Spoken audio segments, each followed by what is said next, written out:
Hai semuanya, gimana kabar kalian? Semoga selalu dalam keadaan baik. Jadi welcome back teman-teman di segmen analisa kripto. Seperti biasa, di segmen ini kita akan membahas untuk koin-koin yang udah teman-teman request di kolom komentar YouTube kita. Teman-teman, jadi kita akan bahas hari ini ada MBL, ini di request oleh Bay Dasa. Itulah katanya sangkut di MBL. Terus satu lagi kita akan bahas dari Bang Muhammad Aris, itu minta dibahas Omega Network Layer 1. Oke, kita akan langsung meluncur, teman-teman. Pembahasannya dimulai dari MBL ya, atau Movie Block. Ini sebenarnya project apa sih Movie Block ini? Jadi ini adalah sebuah project, teman-teman, yang berbasiskan dengan live streaming. Bukan live streaming. Streaming video, khususnya video Korea. Ya, dia menggunakan teknologi blockchain dalam hal penyimpanan video mereka dan juga penggunaannya.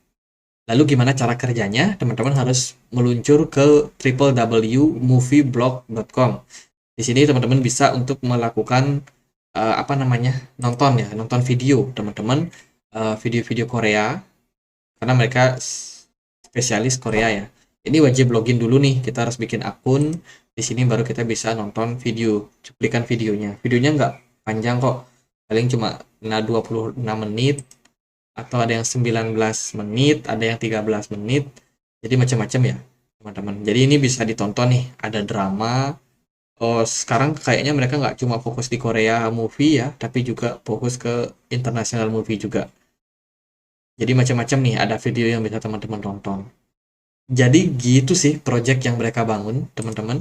Dari Twitter, mereka juga cukup aktif di Twitternya ya, sering nge-tweet, cuman engagementnya nggak terlalu gede. Yang lihat postingannya cuma 400 orang, ini 200 orang, 200 orang, 300 orang. Jadi nggak banyak yang engage sama project ini. Artinya nggak banyak orang yang dekat sama project ini, teman-teman. Jadi artinya minat daripada overall market investor itu kurang ya, kurang. Jujur aja bilang kurang. Gitu. Nah, sekarang kita lihat nih maksimum supply-nya. Berapa sih jumlah total koin yang beredar? Itu ada jumlah koin yang ada, teman-teman. Baik yang beredar maupun yang disimpan. Itu ada sekitar 30 miliar. Sementara yang beredar itu ada setengahnya, sekitar 16,6 miliar koin. Jadi otomatis kalau di sini kita bisa melihat bahwa jumlah koin yang masih dalam posisi terkunci, di lock atau di staking itu adalah 45%-nya. Sementara yang 55% itu sudah banyak beredar di market, di exchange, aktif diperdagangkan. Untuk pasar dari project ini itu ada di beberapa exchange. Salah satunya di Binance, Bithumb, KuCoin, Get.io, Crypto.com, CoinX, CoinOne, Maxi, teman-teman. Jadi lumayan cukup banyak ya exchange yang bisa memperdagangkan Movie Block ini. Itu sih teman-teman, jadi simple banget projectnya, dia hanya menawarkan layanan streaming video. Satu lagi yang teman-teman harus cari tahu, fungsi daripada tokennya ini buat apa ya.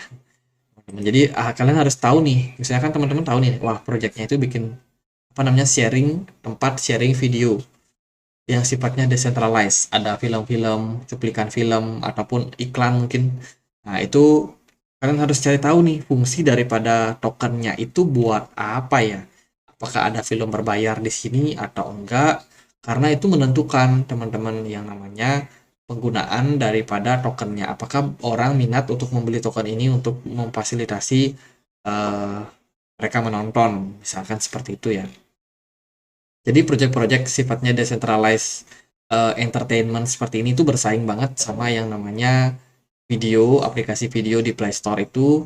Terus mungkin Netflix juga ya, karena Netflix juga menyediakan layanan video, tapi itu kan perusahaan-perusahaan yang centralized. Ini salah satu perusahaan yang sifatnya decentralized. Jadi mereka bersaing juga tuh sama perusahaan-perusahaan web tuh, teman-teman. Nah, apakah menang? Ya, enggak sih. Kalau kita lihat dari engagementnya, enggak sih, masih jauh. Lalu gimana nih untuk pergerakan dari MBL? Pergerakan harganya MBL memang dalam bear market ini harganya terus merosot ya, merosot turun, teman-teman. Dan kalau kita lihat dari support resistance-nya, itu saat ini pergerakan dari MBL lagi berada dalam level support. Sedikit di atas support, teman-teman. Ada di kisaran harga 0,0021 dolar. Sementara untuk level resistance atau langit-langitnya nih, langit-langitnya ada di posisi kisaran 0,005. Jadi ibaratnya dia dikit lagi nyentuh tanah di pondasi di kisaran 0,002, dan bila mana pantulannya cukup kuat, bisa jadi dia rebound balik lagi naik teman-teman, mencari level resistance-nya, atau bisa jadi kalau trennya jelek, ya kita nggak tahu pasti trennya kemana. Mungkin kalau trennya jelek ya bisa jadi dia merosot lebih dalam lagi. Jadi harus diwaspadai nih karena dia udah dekat sekali sama yang namanya level support. Lalu kalau kita perhatikan juga dari segi apa namanya support berikutnya di bawah itu masih ada di kisaran 0,0012 sebelum dia turun ke all time low, teman-teman. All time low-nya jauh banget ya. Ini pernah spike turun sampai 0,000218. Jadi apakah MBL bakalan bullish atau enggak? Kalau secara overall menurut saya untuk sekarang ini pergerakannya masih sideways. Masih sideways di range 0,005 sampai 0,002. Dan belum memberikan konfirmasi apakah lanjut bullish atau enggak. Saya pribadi nggak tahu ini temannya belinya di harga berapa, sangkutnya di harga berapa. Saya nggak tahu pasti ya. Apakah dia sangkut di atas atau justru baru beli kemarin, mungkin sangkut dikit. Ya itu bisa jadi sih kalau teman-teman untuk saat ini ya. Menurut saya bagi yang mau exit itu harus prepare nih teman-teman, cari posisi-posisi yang cukup ideal buat jual lah. At least teman-teman nggak cut loss, nggak jual dalam posisi rugi. Mungkin kalau bisa break even lah, atau beli di atau jual di harga pas kemarin teman-teman beli, sehingga teman-teman bisa dibilang ya rugi tipis teman-teman, paling cuma rugi fee transaksinya doang. Jadi kalau bisa break even itu udah bagus, tapi kalau masih mau hold mungkin koinnya ya kita nggak tahu next bull run. Hopefully memang market bakalan bullish lagi. Semoga MBL juga akan kena dampaknya ya bullish ketika fase bull run nanti teman-teman. Tapi kalau yang pengen buru-buru nih untuk exit misalkan, ya menurut saya itu sih cari posisi yang cukup ideal, karena saya pribadi nggak tahu teman-teman itu belinya di harga berapa, saya nggak tahu pasti. Tapi kalau level resistance yang mungkin bisa dicapai yaitu di kisaran 0,005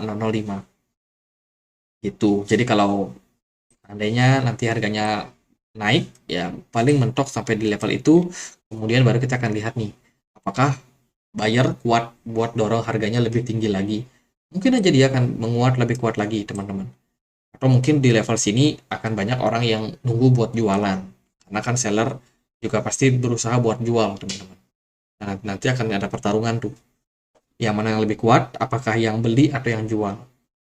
Itu kalau overall masih sideways lah teman-teman untuk MBL. Gitu secara fundamental kita udah spill ya. Produknya apa kita udah spill juga.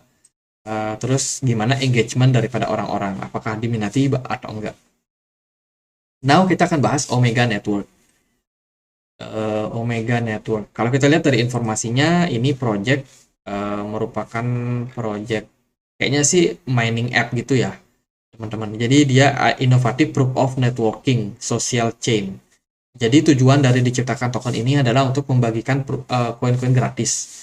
Teman-teman boleh akses dia di omtch.com. The Futures of Cryptocurrency. Easy manage mining your phone.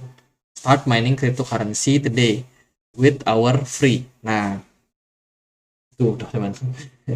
Yang namanya aplikasi mining app itu adalah aplikasi airdrop sebenarnya. Dia bagi-bagi koin gratis tapi dengan kedok mining. Sebenarnya sih arti mining itu sudah diselewengkan.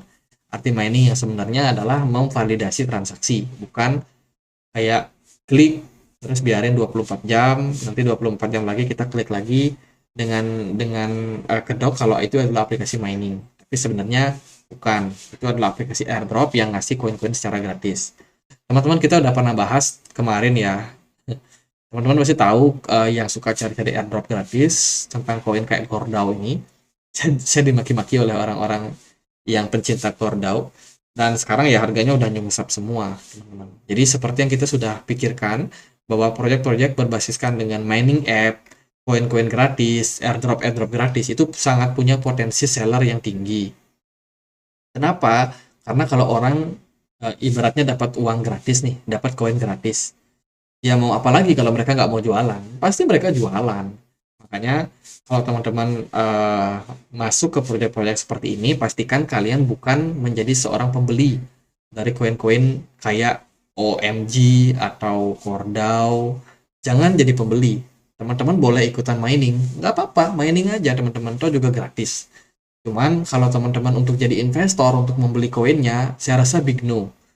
Ya, jadi ya janganlah teman-teman. Orang-orang dapat gratisan koin kok, teman-teman malah bayar. Kan secara logika aja udah nggak cocok ya kan. Itu. Jadi karena dia proyeknya sifatnya gratisan, ya teman-teman boleh aja untuk garap proyeknya. Silakan kunjungi, download aplikasinya di Play Store, ya boleh-boleh aja teman-teman, nggak ada masalah. Tapi kalau teman-teman menjadi investor, itu benar-benar teman-teman harus pikirkan berulang kali.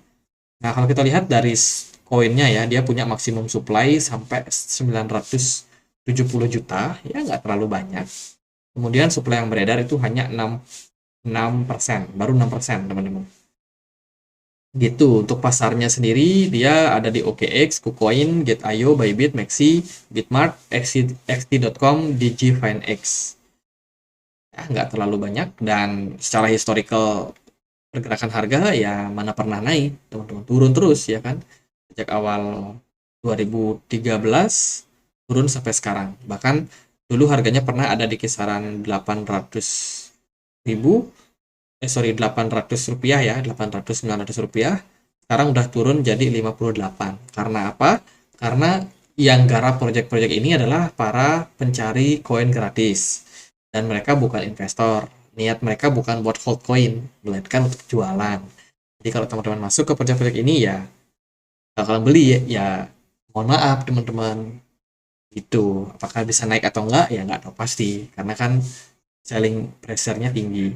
Nah, sekarang kita akan cek ya dari teknikalnya. Dari analisa teknikal, volume perdagangannya lumayan oke, terus stabil ya, stabil dengan volume penjualan yang sangat-sangat ekstrim. Tuh teman-teman, apakah harganya bakal naik atau enggak? Saya pribadi nggak tahu, tapi kemungkinan besar enggak. Artinya dia bullish melampaui all time high, kemungkinan besar enggak, kecuali ada pause, ada whales yang cukup baik hati, teman-teman mau naikin harganya. Itu pun mereka akan kena resiko. Jadi paus yang mau naikin ini akan kena resiko diguyur sama pencari airdrop. Gitu. Makanya paus pun, whales pun juga akan mikir 2 kali buat naikin harganya. Nah, itu sih teman-teman. Jadi semoga dapat insight ya teman-teman. Kita di market crypto tuh ada banyak sekali proyek-proyek, dan kita udah bahas kebanyakan di channel ini juga. Kalau koin-koin gratisan, airdrop, kita juga udah bahas, dan saya sih lebih nggak saranin buat teman-teman beli. Carilah koin-koin yang jelas. Koin-koin yang memang diciptakan untuk dikembangkan. Ada developernya jelas, orang-orang di balik layar jelas. Biar teman-teman juga aman buat investasi, nggak was-was. Gitu. Nah, gitu aja teman-teman. Kalau teman-teman merasa videonya bermanfaat, jangan lupa untuk klik like, komen, dan juga subscribe. Kita juga punya komunitas diskusi di Telegram. Buat yang mau join ya, kita update banyak sekali informasi tentang market. Teman-teman, untuk linknya ada di kolom deskripsi. Jadi gitu aja, semoga videonya bisa bermanfaat. Akhir kata saya Andri, terima kasih.